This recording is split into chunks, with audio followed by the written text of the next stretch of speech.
Bu Qodir aka, o'zi mebel sohasiga qachon kirganingizni eslay olasizmi? Yoshligimdan.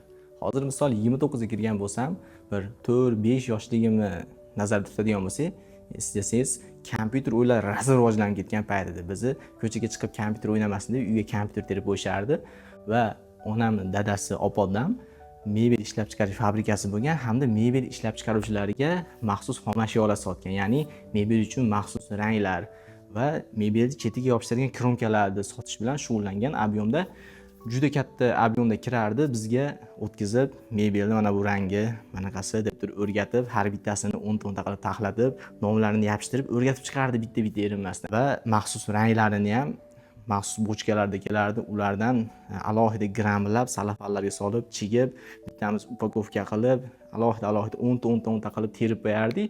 Hammasini biz kompyuter o'ynash uchun tezroq tugataylik deb qilardik. Lekin hozir men yaxshilab o'ylab qarasam, kompyuter o'ynash bahonasida bizga shu narsalarni mebelni основа qilib o'rgatib ketgan ekan va bu narsani gashti umuman boshqacha bo'lgan. Sizlar ham opa-otalar bilan qanaqa ishlar qilgansizlar, kompyuterga yozib ketinglar va qanaqangi zavqli bo'lgan.